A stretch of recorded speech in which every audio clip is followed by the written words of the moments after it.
Comienza En torno a la vida, con la dirección de José Carlos Avellán.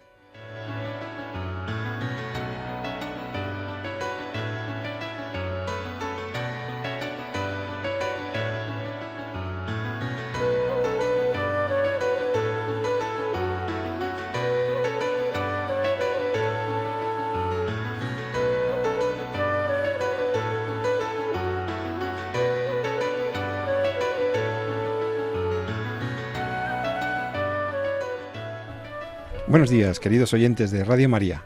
Os saluda José Carlos Avellán.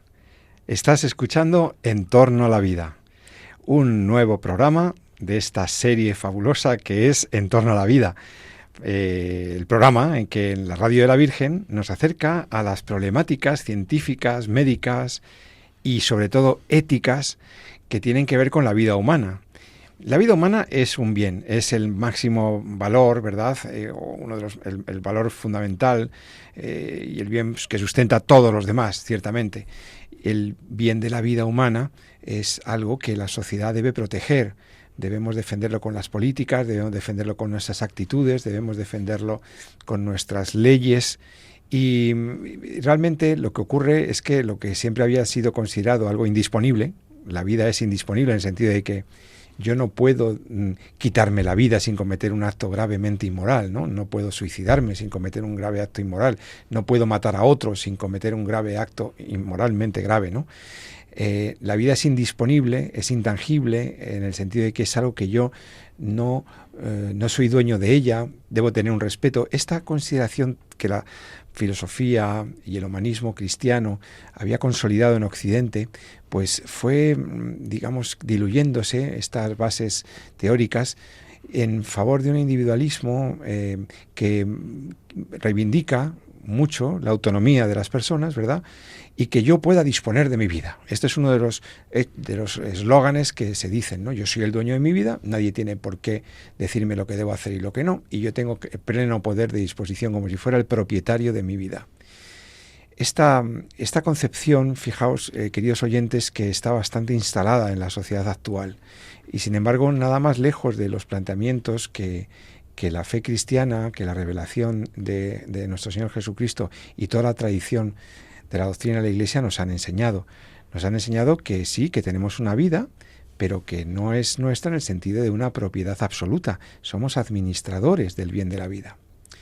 Se nos ha dicho que podemos disfrutar de la creación, de la vida, de todo lo que nos rodea, pero que no debemos usarla como si fuéramos unos propietarios que pueden destruirlo. Por eso, por ejemplo, no está bien quemar un bosque, no está bien maltratar a un animal y, desde luego, debemos cuidar el medio ambiente. Hay toda una ética detrás de estos planteamientos que se basan en la indisponibilidad de la vida, de algo tan valioso, un regalo tan maravilloso del Creador, del Hacedor, para nosotros, un regalo del Señor que en Jesús pues adquirió su máxima dimensión, cuando Jesús asumió también una vida humana, plenamente humana, ¿verdad?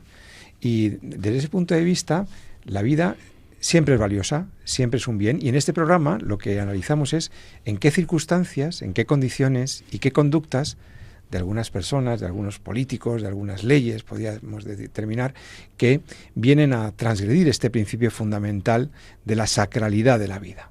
La vida es sagrada. Sagrada, pero no solo porque es un don, es algo que hemos recibido. Yo no me he dado la vida a mí mismo, igual que tú, querida oyente, no te has dado la vida a ti mismo, a ti misma. La vida se te ha dado en un don maravilloso para que tú la administres con bien, con libertad, con respeto. Entonces, ese gran don de Dios convierte a la vida en algo sacro.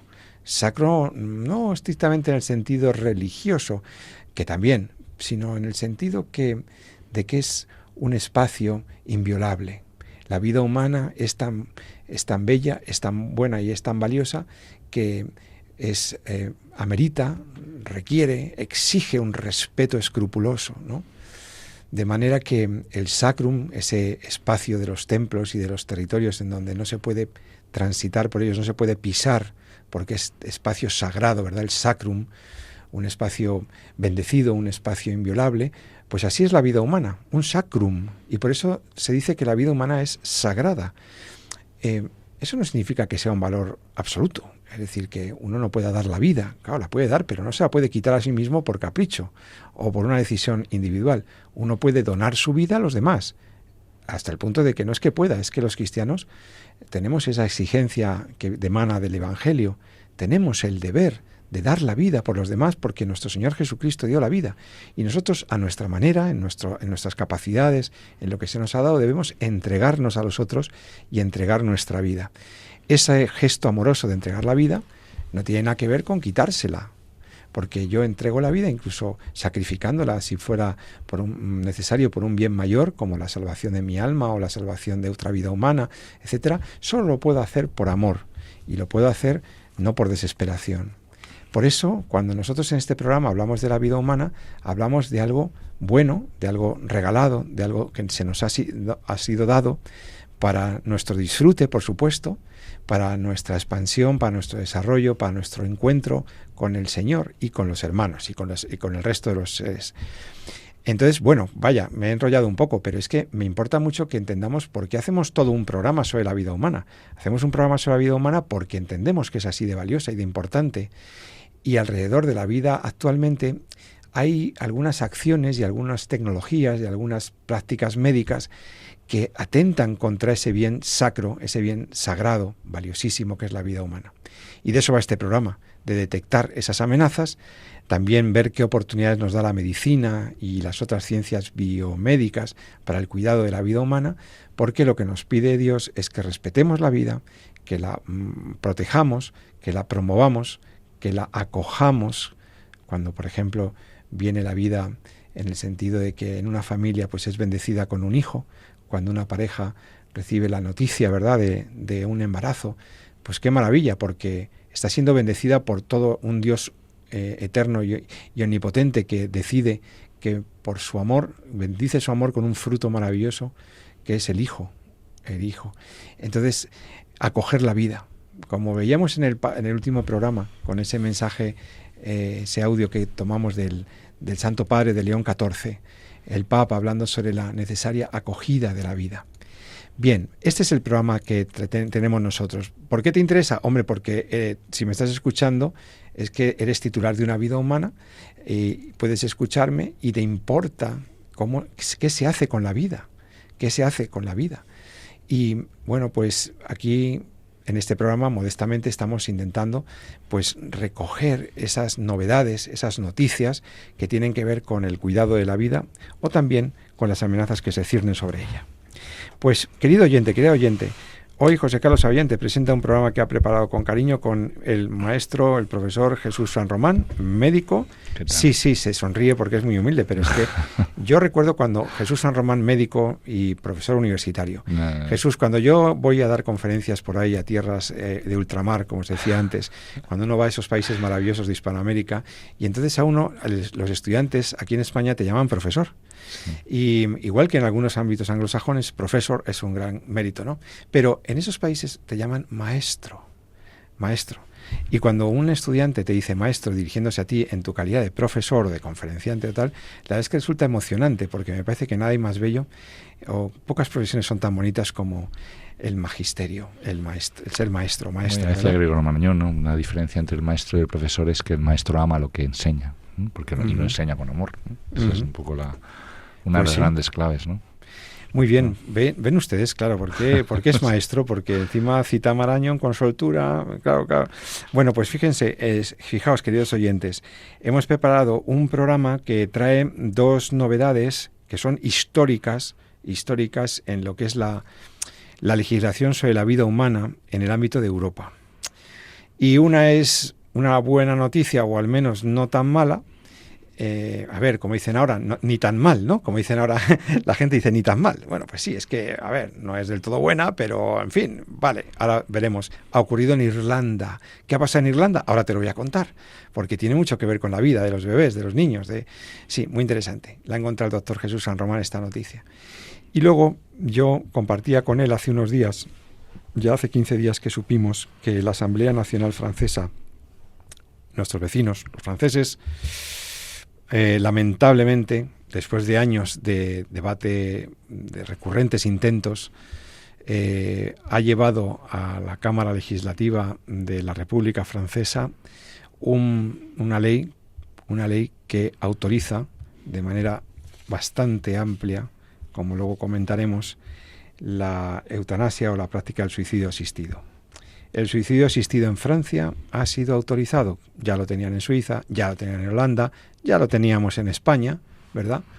Pues ahora finalmente el gobierno de Macron ha terminado de convencer a ganar las mayorías parlamentarias para cumplir una promesa electoral en el fondo, para cumplir con un compromiso que tenía con parte de los lobbies y de sus grupos de apoyo, que era sacar adelante una ley de eutanasia allí.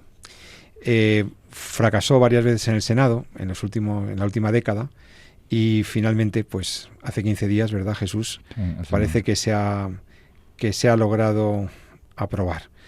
Bueno, aún queda algún trámite, ¿verdad? El trámite del Constitucional francés, que el primer ministro ha dicho que lo iba a llevar allí para que el Tribunal Constitucional francés pues diera su opinión. Es una decisión vinculante, él puede echar el proyecto atrás o puede cambiar algún articulado, un poco parecido a como lo tenemos aquí, pero habrá que esperar a ver. Pero en cualquier caso la ley parece que va adelante en su último trámite parlamentario, que ha salido aprobada por 290 votos a favor de 240 en contra. O sea, muy ajustado, como siempre. Hombre, sí, ajustado, pero ha triunfado, pero lamentablemente. Está, sí. O sea, ha salido adelante. Y siempre decimos que estas leyes eutanásicas, pro eutanasia, pro suicidio, son una mezcla de dos cosas. Son un retroceso en las sociedades avanzadas, por mucho que se presenten como un progreso, son un gravísimo retroceso. Cuando el principio de la sacralidad de la vida, de la indisponibilidad de la vida, cuando la legislación deja de proteger con máximo cuidado la vida humana para habilitar que nada menos que quienes tienen la obligación de cuidarla puedan acabar con ella. Es un retroceso jurídico monumental. Como ya dije yo en 2021, públicamente muchas veces cuando me preguntaban, y di conferencias explicando la ley española de la ayuda para morir. Bien, por una parte es un retroceso. Supone para la sociedad francesa una especie de, bueno, no sé, se presenta pues eso como el cumplimiento de una promesa progresista, ¿no?, de los derechos de las personas, pero al mismo tiempo encubre un gran fracaso social y del sistema del cuidado de la salud en ese país, porque el doctor San Román como médico no podrá negar o matizará solo lo que yo voy a decir ahora, y es que cuando un sistema, la solución que le da a un paciente muriente y sufriente es la eutanasia y la ayuda para suicidarse, ese sistema ha fracasado. Sí, bueno, lo hemos comentado, yo creo que mucho cuando en el último programa con Mercedes, cuando estábamos hablando precisamente de todas las motivaciones que llevan a las mujeres al aborto, ¿no? Y como esa libertad de elección muchas veces ni es libertad ni es una elección realmente basada en un consentimiento informado. Luego pondremos algún ejemplo más, porque yo creo que lo hay ahora mismo no solamente en España, sino en Europa, ¿no? Pero en concreto, hablándonos de lo que está pasando, de lo que pasó en España en el año 21, que es la ley de la eutanasia, de prestación del servicio de ayuda a morir, este es como queramos ya el eufemismo que queramos ponerle, y lo que acaba de ocurrir en Francia, yo creo que en el fondo tiene un nexo común, ¿no? Y es que la sociedad renuncia a defender la vida del vulnerable, ¿no? Entonces propone una alternativa, una salida, que es quitar al paciente de en medio. Esto ocurre en el tema del aborto, clarísimamente, y ocurre también en el tema del paciente mayor, paciente enfermo, paciente con un tratamiento complicado, con un sufrimiento físico, etcétera, ¿no? Son pacientes en los cuales deberíamos estarnos volcando, ¿no?, con todos los recursos clínicos y médicos que tenemos ahora, que son muchísimos, para precisamente controlar el dolor, para acompañarle, y sin embargo renunciamos a ello, o sea, en virtud de un falso principio de autonomía. En el fondo no es más que escurrir el bulto, trasladar la decisión a un paciente que muchas veces dices que yo no tengo otra alternativa, no tengo otra salida, ¿no? Quiero decir, yo siempre he tratado por lo menos de dejar claro o de hacer ver que muchas veces esas decisiones, esos en principio con sentimientos libres e informados, no lo son tanto, están muchas veces modulados y muy influenciados por la situación clínica que se está padeciendo, por el dolor que se está viviendo, etcétera, ¿no? Y sin embargo, como sociedad no tratamos de defender el principio básico que es la vida, ¿no? Sino y volcarnos con ellos, ¿no? Y ayudarles, como decía Cecil Saunders, que es la pionera de los cuidados paliativos, la enfermera que sacó adelante los cuidados paliativos, y dice, si nosotros, tu vida me importas tú, y como tú me importas, y como me importa tu vida, yo voy a hacer lo posible para que puedas vivir hasta que mueras, ¿no? Ese es el principio, yo creo, básico del sanitario y que debe subyacer en la sociedad. Estas leyes lo que vienen a decir es, bueno, pues, si quieres morir, yo te daré los medios, ¿no? Y ya está, ¿no? Lo cual es un retroceso enorme en el sentido de que el bien mayor que tenemos, como decías muy bien al principio, es precisamente la vida física, ¿no? Que es en el sentido, no es que sea el más importante, esto es muy importante también, porque podemos entregar nuestra vida física por el martirio, por ejemplo, ¿no? por un ser querido, etcétera, ¿no? Pero la sociedad está obligada a garantizarnos esa vida física en tanto que necesitamos esa vida para poder desarrollarnos como persona, ¿no? Y poder ejercer nuestra libertad y desarrollar nuestras propias decisiones y nuestra libertad de conciencia. Si la sociedad renuncia a la obligación de defender la vida y garantizarnos la existencia, entonces quedamos a merced de decisiones propias de momento, pero también, ojo, porque en el futuro, y ya lo hemos visto en la historia, también pueden ser externas, ¿no? Porque no cumplimos unos determinados estándares, porque no somos lo suficientemente productivos, porque somos políticamente incorrectos o por el motivo que sea. Sí, una vez que lo hemos comentado en varias ocasiones ya en estos años, comentando las legislaciones pro-eutanásicas, que autorizan la eutanasia, las personas dicen, hombre, ya, nos lo escriben en el correo electrónico, ya, Avellán, entendemos que no está bien que el médico mate a su paciente, pero es que hay situaciones de mucho dolor, es que hay situaciones de mucho sufrimiento. Entonces, vamos a ver, ¿qué pasa, no? Entonces, antes lo que dice el doctor. Bueno, pues hace poco, no lo traigo, pero vamos, los oyentes lo pueden buscar en la red. Hace poco fallecía una profesora sevillana de 27 años, Fina García, que tenía un cáncer, que se ha salido en casi muchos medios de comunicación, etcétera, ¿no? Y era una profesora que en cuidados paliativos, una de las últimas cosas que hizo fue grabar un vídeo de despedida, ¿no? Dice, pues he luchado contra el cáncer, llevo luchando contra el cáncer durante mucho tiempo, las ganas ganan, pero esta vez me gana el cáncer y escribo este vídeo para despedirme antes de pasar a lo espiritual, decía, ¿no? Y entonces decía muy bonito, decía que la clave de todo estaba en lo que decíamos al principio de Gregorio Marañón, ¿no? Está en el amor, ¿no? Entonces ella decía muy bien que el amor que damos es la huella que dejamos, ¿no? Entonces, el amor que damos es la huella que dejamos. Esto lo tienen en un vídeo muy, muy cortito, muy de despedida, pero lo que se traduce, ¿no? Y dice que se va en paz y que se va alegre y que todos los días es para ella un motivo de acción de gracias. Una persona que está llegando al final de su vida, ¿no? Y ¿cuál es la diferencia que ves? Lo que ves ahí es que hay amor en los pacientes, en ella, en la gente que está a su lado, hay amor de ella por la vida, hay amor de los sanitarios hacia ella, hay unos cuidados paliativos que están tratando de funcionar. Hay una enfermedad grave que acaba con la vida, como va a acabar cualquier enfermedad con la que acabaremos, todos vamos a morir, y generalmente ahora ya le ponemos apellidos y hablamos de enfermedades que nos han matado, ya no se muere de repente, ¿no? Sino que se muere o de un infarto o de algo, ¿no? Porque ya la medicina está tan avanzada y solemos poner causa, ¿no? O tenemos una enfermedad, un cáncer, o como queramos llamarlo, ¿no? Entonces, las enfermedades la impasibilidad la perdimos, ¿no? Es decir, las enfermedades se nos van a llevar por delante, vamos a morir todos, ¿no? Pero el amor por la vida lo tendremos y lo guardamos en la medida en que nosotros hemos amado y en la medida en que nos sentimos queridos y nos sentimos acompañados. Entonces, no tiene ningún sentido que la sociedad nos deje solos absolutamente en este proceso, ¿no? Y una de las cosas que dice, o que me llama a mí la atención mucho del vídeo de esta mujer, es precisamente eso, ¿no? Que dice, el amor que damos es la huella que dejamos, ¿no? Y se nota cómo también el amor que ha recibido ella es la huella también que le ha dejado a ella en su vida, ¿no? Hay un cuadro muy bonito, yo creo que es del siglo XIX, del siglo pasado, que a veces... Una pintura, un cuadro. Sí, un cuadro, que a veces... ¿A ti que te gusta el arte y la bioestética? Sí, bioestética, sí. Sí. Hay un cuadro muy, muy bonito que se llama le ponen muchos nombres. Una de ellas es la muerte del paralítico, otra de ellas es la buena muerte. Y es un cuadro en el que se ve está contextualizado, yo creo que en el siglo XIX, y es un paciente que está, se ve que está ya avanzado, anciano. Que está en cama. Está sí, medio encamado, en una silla, y probablemente, si me apuras al diagnóstico, yo creo que hubiera podido probablemente tener un ictus avanzado o algo así, pues se le ve como hemipléjico, paralizado un poquito de un lado. Y algunos lo llaman la buena muerte, ¿no? ¿Y por qué lo llaman la buena muerte? Porque el paciente está rodeado de toda su familia.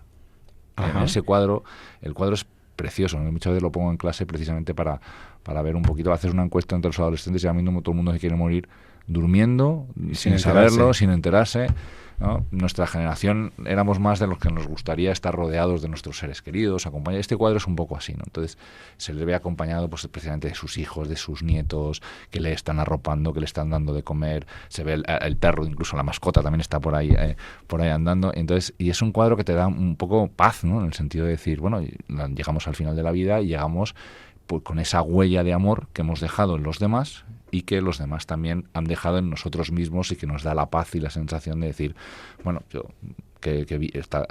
al final de la vida nos examinarán el amor, ¿no? Que dice la escritura, ¿no? Estoy reteniéndome las ganas que tengo de contar la noticia de Irlanda, que es una buena noticia. Déjame que terminemos de analizar la noticia de Francia y luego vamos a Irlanda. Sí. En Francia, entonces, lo que han aprobado sobre todo es el suicidio asistido, ¿verdad? Sí. Porque la eutanasia como que queda en un segundo plano. Recuerden los oyentes que... Hay una breve diferencia, pero es importante. Parece una tontería, pero no lo es, ¿eh? Ojo.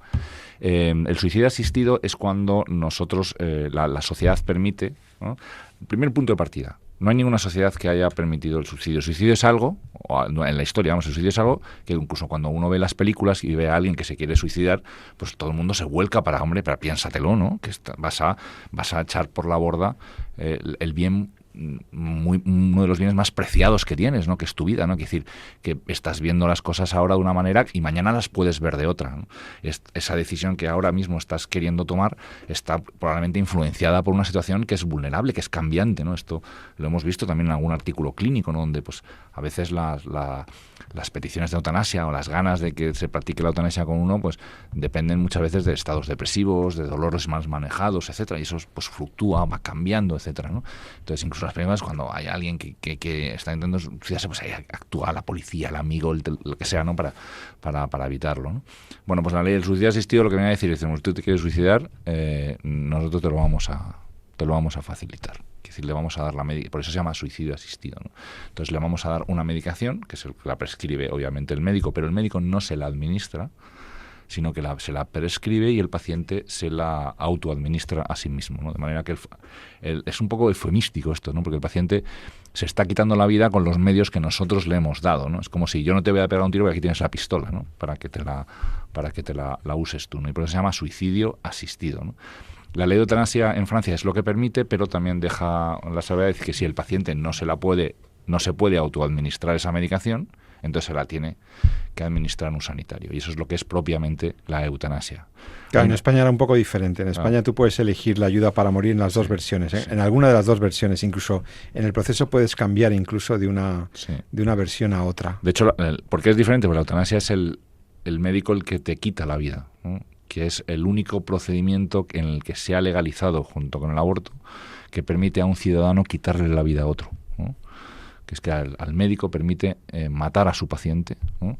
En el caso de la eutanasia, o matar al niño en el caso del aborto. Es durísimo esto que es decir, que se autorice a alguien a quitarle la vida a otra persona, incluso aunque el paciente te lo pida, ¿no? Entonces la ley francesa pues difiere en este sentido. Es ella lo que prioriza es el suicidio asistido, y solo si el paciente no puede autoadministrárselo a sí mismo es cuando se permite que sea un sanitario, ¿no?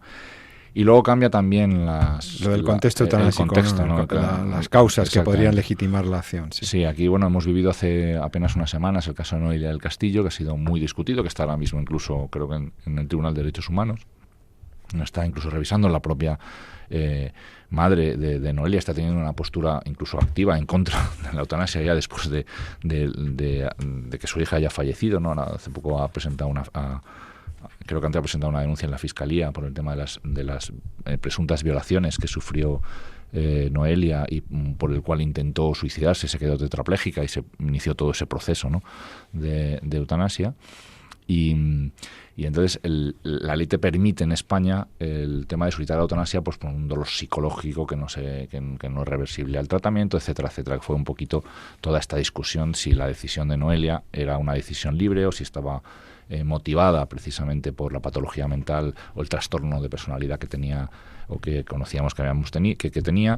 Bueno, pues la ley francesa es quizá más restrictiva en este tema. Solo te permite acceder al suicidio asistido, a la prestación, en el caso de tener una enfermedad casi ya terminal, ¿no? Una enfermedad terminal que tenga un pronóstico vital ya a corto o medio plazo ya conocido, donde haya pues un sufrimiento físico en principio refractario a tratamiento, lo cual indica que tendrá que haber un tratamiento que se demuestre refractario. El dolor psicológico solo en sí mismo no es suficiente para la prestación. Entonces, en ese sentido es un poquito más restrictiva, ¿no? Pero sigue siendo, estos son muchas veces cosas que a veces a mí me fastidia un poco que se saquen como ventajas, ¿no? Porque en el fondo no son más que accidentes, ¿no? El problema está cuando ya has dado el paso, ¿no? Cuando ya has dado el paso de decir, cuando dices, mira, la vida no es un bien que tengo que defender como sociedad, ¿no?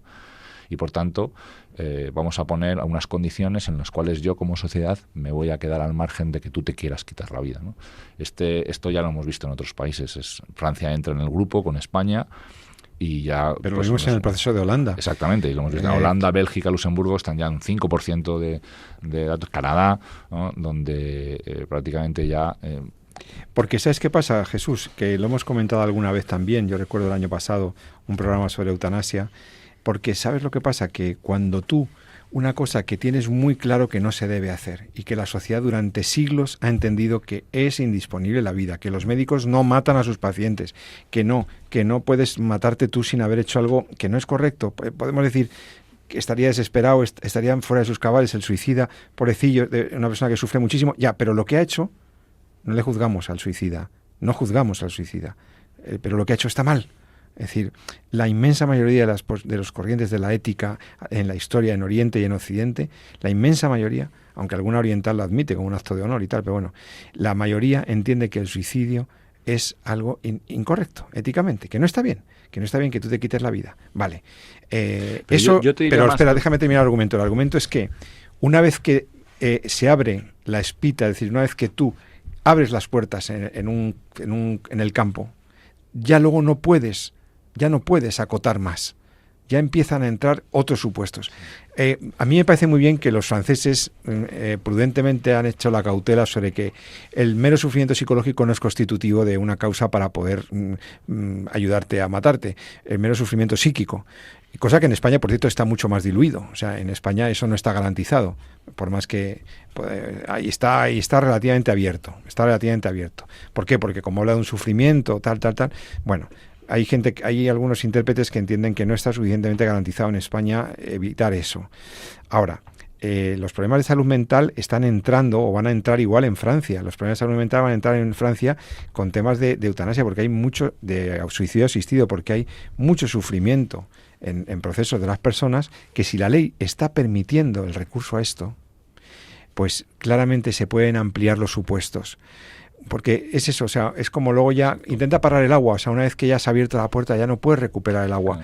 Esto en ética es muy claro, la pendiente resbaladiza, el no poder poner puertas al campo una vez que las has abierto, y no es que seamos restrictivos en el sentido de que no empaticemos, empatizamos con el sufrimiento de la persona que está ahí, en un hospital, pasándolo mal, sí, de acuerdo, pero tenemos que ser capaces, tenemos que ser creativos, científicamente serios, médicamente rigurosos, para no abrir posibilidades que durante siglos hemos entendido serena y sosegadamente que no debían abrirse. No todo lo del pasado es bueno. También te digo, hay tradiciones que no hay por qué conservar, pero es que esto no es una tradición, esto es una concepción, una cosmovisión de la vida, de la persona, de la sociedad, del deber del médico, de la protección a los vulnerables. Es que forma parte de la esencia de nuestra, digamos, de lo que inspira nuestra forma de vida en los estados de derecho occidentales. Es un principio fundamental del derecho, un principio general, ¿no? Entonces, ¿qué quieres que te diga? Me parece que los franceses han dado un paso muy peligroso, aunque sea una ley un poco más garantista que la nuestra. No, sí, justo es lo que te decía. Quiero decir, para mí un gran problema y de todo esto es cuando se cruza la línea roja, ¿no? Es decir, cuando se pretende que la circunstancia haga bueno un acto que es intrínsecamente malo. Claro. Esto, desde el punto de vista ética, lo entendemos todos. Es decir, una circunstancia, por ejemplo, de una enfermedad severa, quizá puede condicionar la gravedad o la valoración de la gravedad, ¿no? Pero no puede hacer que un acto que sea intrínsecamente malo, como es quitarle la vida a alguien, pueda ser bueno, ¿no? Y entonces, esto es clave. Entonces, en el momento en el que uno lo admite, y admite que una circunstancia puede cambiar la valoración moral de un acto intrínsecamente malo, es cuando ya estamos perdidos, ¿no? Porque ya simplemente es ir ajustando las circunstancias en función de los diferentes momentos, los diferentes tiempos. Las diferentes sensibilidades sociales, Claro. La presión de lobbies y de industrias muy interesadas en que se puedan hacer ciertas cosas. Por eso ocurre la pendiente desvalorización, en el sentido que tú dices, bueno, esto que antes era malo y por tanto era algo a evitar, y efectivamente yo no lo puedo valorar de la misma manera si ocurren estas circunstancias o se ocurren otras, pero siguen siendo malo, ¿no? En el momento en que digo, bueno, ya no lo voy a entender como malo, vamos a ver si depende de es bueno o malo, depende de qué circunstancias. Bueno, pues entonces ya le hemos liado, porque a partir de ahí las circunstancias irán cambiando, iremos juzgando de forma diferente el mismo acto a medida que vayan pasando los tiempos y las sociedades y las culturas. Y esto se traslada incluso a la clase médica, que debería ser la más sensible, porque además se convierten en los actores principales de estos actos inicuos. Bueno, la ¿no? Asociación Médica Mundial La lo tiene muy Asociación claro. Médica Mundial, con 35.000 asociaciones detrás, y el código ontológico lo tiene muy claro. La eutanasia es incorrecta, asistir al suicidio es inmoral, va contra la deontología médica. O sea, eso está muy claro, pero es verdad lo que tú dices, Jesús, lo injusto y la percepción de lo injusto, es decir, llega un momento en que cosas que son claramente injustas, podemos llegar a percibirlas como que, bueno, en ciertas circunstancias ya dejan de serlo. No, mejor en ciertas circunstancias excusamos la responsabilidad, pero el acto sigue siendo injusto. Claro. Una cosa es que excusemos la responsabilidad, la culpa o lo que quieras llamar, y otra cosa es que el acto en sí mismo considerado sea un acto correcto. No lo va a ser. No lo va a ser ni por razón de los fines, porque se busca un fin compasivo, ni por razón de la naturaleza de la acción. Entonces, los profesores de ética explicamos siempre eso. Para que una acción sea buena, no solamente tiene que ser buena su motivación, no solamente tiene que ser benemérito su fin, lo que busco es muy bueno ya, pero si lo que hago por el camino para lograrlo es una barbaridad, el acto no se convierte en bueno porque el fin sea bueno. El fin justifica los medios solamente para quienes piensan en clave utilitarista. Esa es una ética muy concreta, el utilitarismo, ¿no? O el consecuencialismo. Nosotros, los humanistas cristianos y los personalistas, tenemos muy claro esto. Y entonces lo que ocurre es que la sociedad se va adaptando, va relajando esos límites, va diluyendo esas convicciones sólidas que sustentaban nuestro sistema moral, y entonces ya es posible cualquier cosa, ¿eh? Nos escandalizamos ante el maltrato de un animal y no nos escandalizamos ante el destrozo, el despiezamiento de un ser humano en el vientre materno. Nos llama la atención de manera increíble que se pueda permitir y se pueda tolerar que no sé, un incendio, que la gente no tenga cuidado con las cosas, y sin embargo no parece importarnos tanto que un médico pueda llegar a matar a su paciente. ¿Pero qué ha pasado aquí? ¿Qué ha pasado aquí? ¿No? Entonces, bueno, dirá, alguno que nos esté escuchando con pensamiento así diferente podrá decir, bueno, mire, esto es lo que ustedes dicen porque como son cristianos y ustedes creen que la vida hay que defenderla siempre a toda costa y no sé qué, no se equivoque. Nosotros no somos unos frikis de la vida. Nosotros claro, es que no dicen, a mí me han acusado de fundamentalista de la vida. Sí, bueno. O sea, ser fundamentalista de algo es no atender a razones, intentar imponer dogmáticamente un argumento sin entender las cosas, sin empatizar con las situaciones y ser un bestia. No es eso, por favor. Los cristianos no defendemos la vida como un bien absoluto. Entre otras cosas porque los cristianos somos los que seguimos a Cristo y Cristo entregó su vida. O sea, luego ya no es un bien absoluto, es un bien que se puede entregar. Es decir, si nuestro Señor entregó la vida, se convierte en un bien que ya se puede entregar. Lo que no se puede es uno hacer dueño de lo que no es, apropiarse de eso. Y una sociedad está obligado a defenderlo. Y por lo mismo, una vez que tenemos ese don y ese bien que además tiene un valor social, es decir, la vida no solamente vale cuando tú la valoras, es que la vida es mía, y entonces si yo no la valoro, ¿a ti qué te importa? No, es que me importa tu vida, porque tu vida es valiosa en sí, aunque tú no la percibas como valiosa. Tu vida es, cuando somos una comunidad, la vida de cada uno tiene un valor y hay que protegerla. En fin, Jesús, y me gustaría decir alguna deriva que tiene el caso de Noelia, porque esto de que haya llegado al Tribunal de Estrasburgo merece un comentario. Sí. O sea, vamos a ver, después de pasar el filtro de la casación del Supremo, después de que en amparo el padre de Noelia se frustra porque el Tribunal Constitucional no le cursa el tema. Intentaba paralizar el que su hija llegara a esto y no lo logra. Pues bien, oigan, un poquito de esperanza nos queda, porque el Tribunal Europeo de Derechos Humanos aceptó examinar la petición de una asociación privada. Y bueno, pues vamos a ver qué dice. Con el paso del tiempo esperamos que se pronuncie y que bueno, algún caso análogo también, que en Europa está ahí, pues que el Tribunal Europeo de Derechos Humanos revise estas decisiones de los países porque claramente son un retroceso. Bueno, él rechazó paralizarlo, pero aún así sigue, porque dice que seguía los procesos legales, pero está revisando la decisión. Bueno. Sí, la ventaja es que ahora, bueno, en España pues y en otros países ya se va los familiares directos y demás van a poder solicitar la paralización de procesos de eutanasia. Vamos a ver en qué queda eso. Ya hay jurisprudencia, ya empieza a haber jurisprudencia favorable a que, oiga, es que mi hijo yo creo que se ha vuelto loco porque está pidiendo que le maten su médico. Y entonces hablo con él, no tal, se empeña, los médicos le dan cauce a la norma y entonces un padre podría, una madre, un hermano, podría reivindicar una revisión, ¿no?, de una paralización cautelar del proceso, porque tengan en cuenta que son personas que le quieren de verdad a esa persona y que ven que a lo mejor esa persona está incursa en un proceso de prestación de ayuda para morir que no debería cursarse. O sea, ellos conocen a su familiar, ellos conocen mucho las circunstancias, ¿no?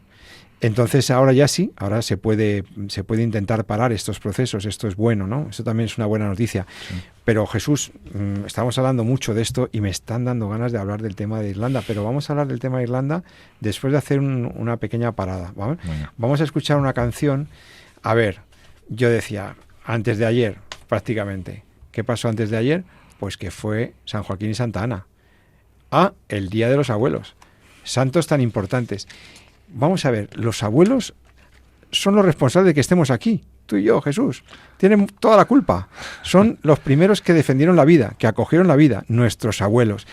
El abuelo, la abuela, que siempre están ahí y que tanto queremos. Claro, nosotros salimos el miércoles, que si a mí me hubiera gustado hacer el programa el lunes, pero no, salimos el miércoles y queremos acordarnos hoy de ellos como custodios de la vida.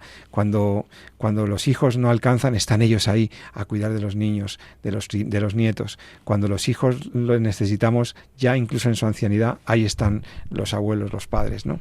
Entonces, Jesús, ¿qué te parece si ponemos una canción sobre Santa Ana, sí, por ejemplo? San Joaquín, tú tienes Anas también muy cerca. Mis nietos, y te lo digo a mis nietos. Por eso, pues dedicamos hoy el programa con todo cariño, aunque sea con un poco de retraso, pero lo dedicamos a todos los abuelos, a todas las abuelas, a todas las Anas y Joaquines y Joaquinas que tanto cuidan de la vida. Es una canción de Felipe Gómez que se llama Señora Santa Ana. Señora Santa Ana. Yo no la había escuchado, nos la ha recomendado Javi aquí en la producción de Radio María España y pues me ha gustado mucho. Y vamos a escuchar esta canción sobre Santa Ana y los abuelos. Un desierto tuvo en sus entrañas. Dios hace milagros, hace hazañas.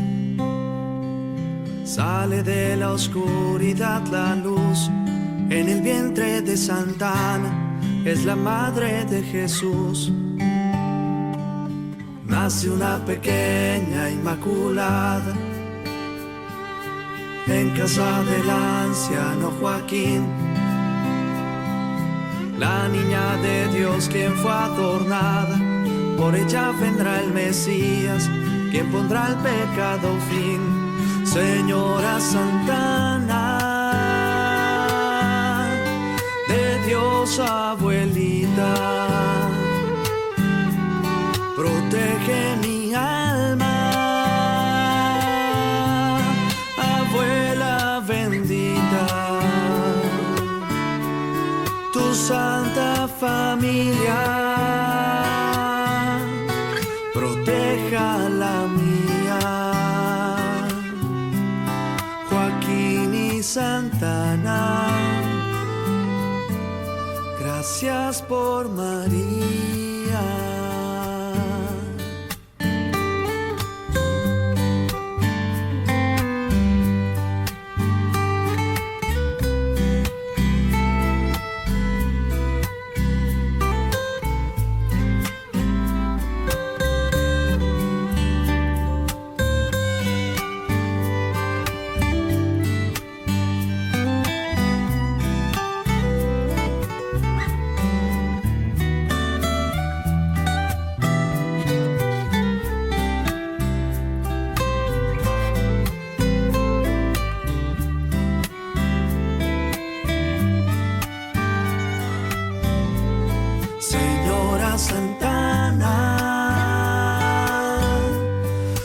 Dios, abuelita,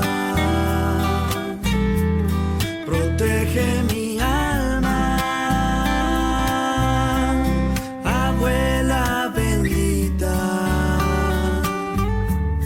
tu santa familia proteja la mía. Joaquín y Santana, gracias por María. Joaquín y Santana, gracias por María.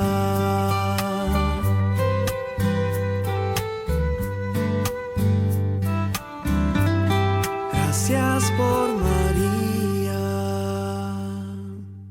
Bueno, pues sí, has escuchado una canción de Felipe Gómez, Señora Santa Ana. Hoy queríamos hacer este pequeño homenaje aquí en Torno a la Vida, en Radio María.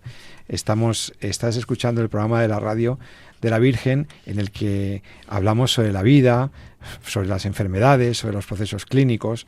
Estamos ante una circunstancia como es que ha habido cambios legislativos, cambios en las leyes en países como Francia, que veíamos en la primera parte del programa, que ha aprobado la eutanasia, lamentablemente. Nosotros ya en España teníamos cifras que empiezan a ser preocupantes, incrementos en las cifras de la prestación de ayuda para morir, y los franceses, pues, lejos de tener más prudencia y protección de la vida, pues han hecho una ley también sobre la eutanasia, muy centrada sobre todo en el suicidio asistido. Si no has podido escuchar la primera parte del programa y te has incorporado ahora, sabes que puedes rescatar el audio de este programa, la grabación, pues prácticamente poco después de que se emita el programa ya se sube al podcast, y esto significa que tú lo tienes disponible, el programa. Este programa que estamos hablando sobre la eutanasia, sobre el suicidio asistido, sobre por qué está bien o por qué está mal, pues tú lo tienes en el podcast de Radio María, a través de la aplicación, si la tienes ya en el móvil, en tu celular, Radio María España, o también entrando en www.radiomaria.es, tú te puedes descargar los audios de nuestros programas de En Torno a la Vida. ¿Cómo es? Pues entras en la página web o a través de la aplicación, pinchas en podcast y allí te aparecen las letras del inicio de los programas. Puedes hacer búsqueda por el título del programa. Buscamos por el título y entonces en la E encontraremos En Torno a la Vida. Y ahí ese programa que no pudiste escuchar o que se te pasó, pues lo tienes ahí, con las fechas, con una pequeña frasecita que ponemos sobre lo que hemos hablado En Torno a la Vida. Ahí pues podrás escuchar esta primera parte de nuestro programa, por si te interesa el tema también del suicidio asistido. Pero ¿qué ha pasado? Que hemos reservado para la segunda parte del programa una noticia buena. Sí, José Carlos Avellán y Jesús San Román, si pueden, te traen noticias buenas. Otra cosa es que las hayan, o que las encontremos, que hay muchas. Lo que pasa es que los medios de comunicación suelen reflejar lo feo. Vamos a traer más buenas y testimonios y tal, porque es que nos gusta cuando hay personas que nos cuentan historias bonitas. Bueno, una historia bonita viene de Dublín, ¿verdad, Jesús? Sí, bueno, muy bien. Sí, la verdad es que es un freno, afortunadamente, además con un motivo que hemos tocado en el programa de la semana pasada y que yo creo que se va poquito a poco. De hace 15 días. Sí, hace 15 días, efectivamente. Pero que es un tema, o es un motivo que hay que tener muy, muy, muy en la óptica, porque poquito a poco se va abriendo camino, ¿no? Que es el tema del derecho de la mujer a la información, la correcta información, el tema de que la mujer llega al aborto muchas veces coaccionada, con su libertad cercenada. Lo hablamos con Mercedes en su tesis doctoral hace 15 días. La Ubarede, sí. Sí, señor. Y parece que en Irlanda le han puesto voz a todo esto, ¿no? En el sentido de que había una iniciativa en el Parlamento irlandés para eliminar, cosa que ha pasado en España, por cierto, eliminar esos 3 días de, con planteamiento, de recoger información respecto a las alternativas del aborto o de reflexión previa, ¿no?, a lo que es la situación del aborto. Esto que en la ley anterior de España era obligatorio, pues como contaba muy bien Mercedes, pues se retiró, ¿no? Se retiró y ahora pues no solamente no es obligatorio, sino que incluso poco más o menos que tienes que tener cuidado como estés ahí informando en las puertas de las clínicas que se dedican al aborto, ¿no? Entonces, hubo una iniciativa pues para retirar precisamente ese tiempo e incluso aumentar algunos plazos en Irlanda. Recordemos que en Irlanda la ley sigue siendo desde el contexto de la despenalización, es decir, no se considera pues como un derecho, por decirlo así, como es aquí en España, sino que está todavía en el contexto de la ley previa que teníamos nosotros. Pero, claro, uno de los datos más potentes que ha dicho una de las parlamentarias que precisamente defendía que ese plazo se tenía que mantener es que desde el año 2019 hasta el año 2024, en esos 5 años, ha habido más de 10.000 mujeres que gracias a esa reflexión han dejado de acudir a las clínicas del aborto. Quiere decir que algunas ideologías aquí hablarían de coacciones, etcétera. No. Son 10.000 personas, 10.000 mujeres que en el fondo lo que necesitaban es que les ayudaran a su maternidad.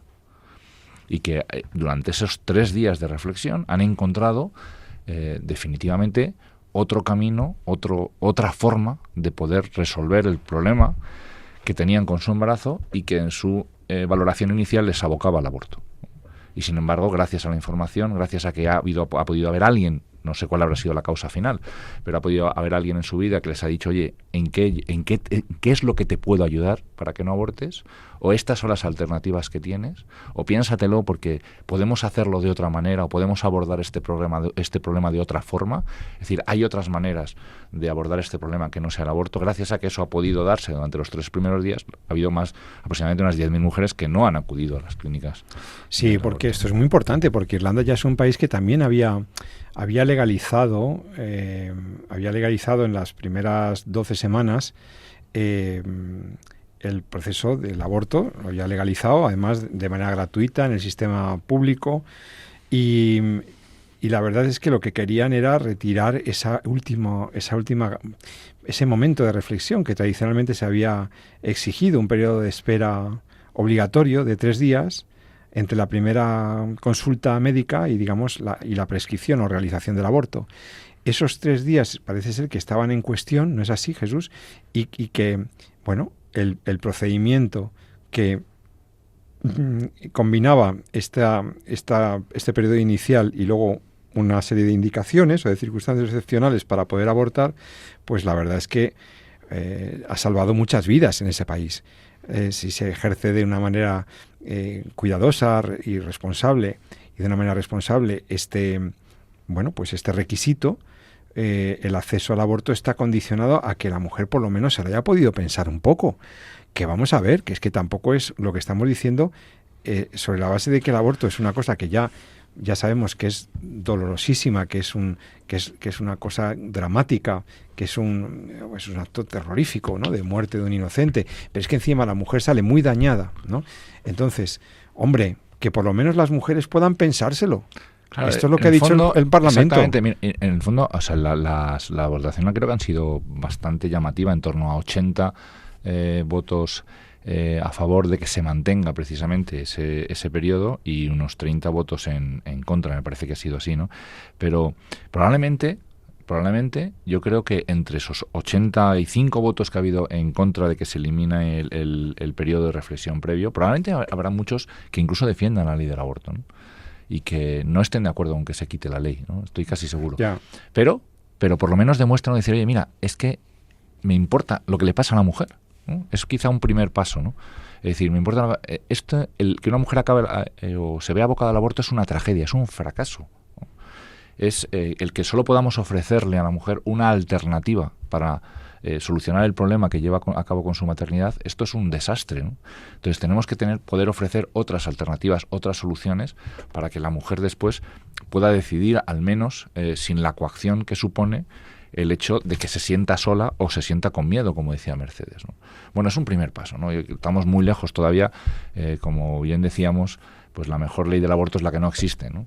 Porque en el fondo... Porque no hay aborto, porque sería una conducta absolutamente residual, accidental. Porque supone, claro, la muerte de un niño en el seno de su madre y sigue siendo una tragedia, ¿no? Pero bueno, vamos a tratar de ir avanzando poco a poco en el sentido de que al menos los que son partidarios del aborto vayan entendiendo que no solamente es una violencia contra el niño, sino también es una violencia contra la madre, ¿no? Muchas veces cuando algún político valiente o algún comunicador valiente o algún profesor valiente, porque ya es ir contracorriente hoy por hoy, o sea, es que es una cosa, manifiesta esto, y oye, si le dices, oye, si eres tan liberal como que quieres que las personas puedan elegir, puedan hacer lo que ellas crean que es, hombre, por lo menos da las dos opciones, ¿no? Y haz factible y da apoyos y da un respeto también a quien piensa que la práctica del aborto no es nada bueno y que no debería ser una opción apoyada por la sociedad prioritariamente, ¿no? Entonces, no, ellos entienden que esto es una cuestión un poco sociológica, si quieres, o de un poco de sociología del pensamiento de los proabortistas. Te tratan de paternalista. Te dicen, bueno, mire usted, es que usted no tiene por qué decirme a mí lo que está bien y lo que está mal. Yo soy muy liberal y yo debería poder elegir. Hombre, ¿cómo que soy paternalista? Paternalista es quien no permite que el otro piense. Paternalista sería quien trata al otro como un menor de edad. No, las mujeres son capaces de tomar decisiones, pero deben estar bien informadas. No lo había oído desde ese planteamiento, pero a los médicos, es alucinante. A los médicos nos han acusado mucho de paternalistas, precisamente cuando no informábamos a los pacientes de lo que había que hacer. ¿no? Claro. Y de las alternativas que justo había. Al revés. ¿no? Justo al revés. Sí. Si precisamente para evitar ese paternalismo, ahora tenemos que informar a nuestros pacientes, y porque es respetamos lógico, la autonomía. porque respetamos precisamente el ejercicio de esa libertad que tienen que hacer con responsabilidad, y por eso yo como médico le oriento también en la decisión que más adecuada para salvaguardar su vida física y para la orientación de su tratamiento, pero le informo, y esto es lo que haría yo, esto es lo que tendrías que hacer tú, estas son las alternativas que hay, estas alternativas pues tienen estos resultados, este tratamiento tiene este otro, etcétera, ¿no? Piénsatelo, vamos tal, no tienes por qué tomar una decisión ahora, piensa tal, yo lo haría así, etcétera, etcétera, ¿no?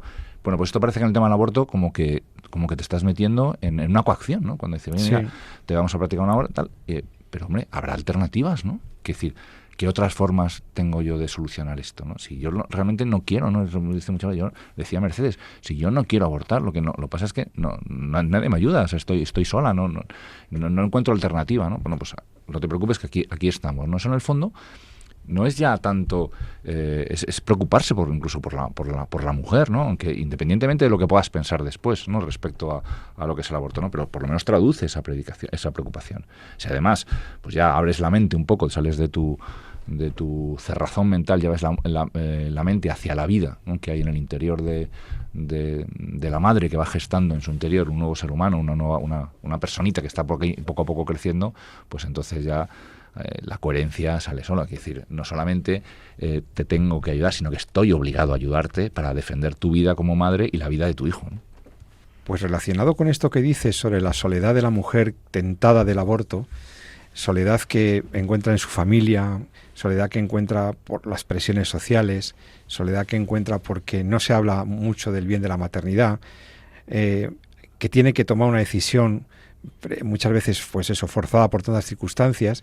Hay un aspecto que me gustaría que tratáramos, hoy ya no nos da tiempo, Jesús, evidentemente, hoy no tenemos tiempo de tratarlo, pero hay un aspecto que me parece muy importante, y es hablar del papel que debería jugar, o al menos el espacio que se debería respetar al padre biológico de esa criatura que está en ciernes. Sí.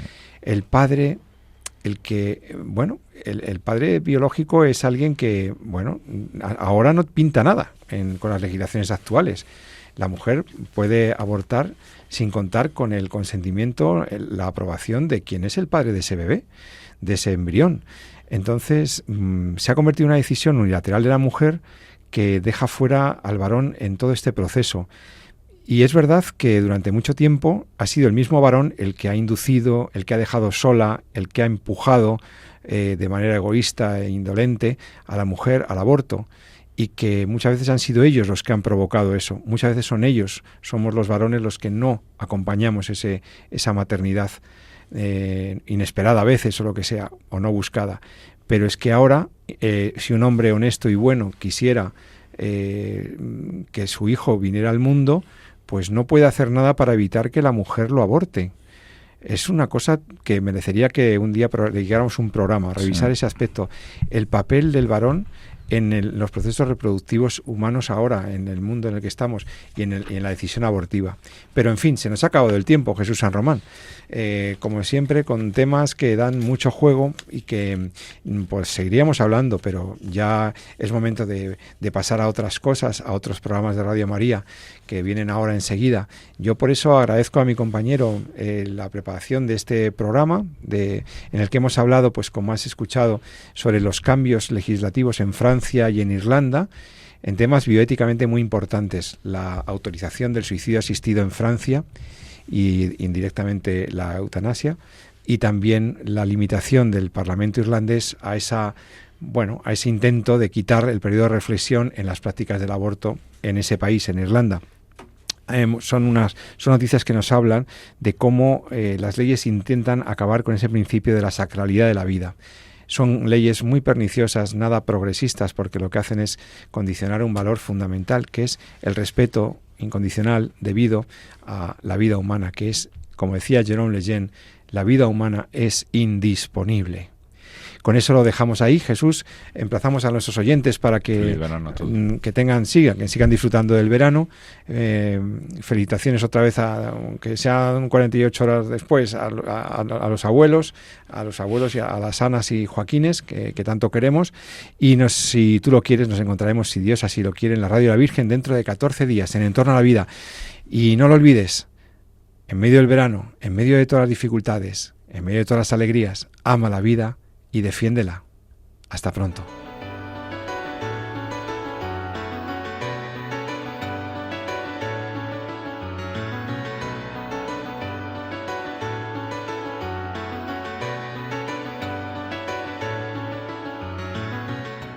Han escuchado en Radio María En torno a la vida, un programa dirigido por José Carlos Avellán.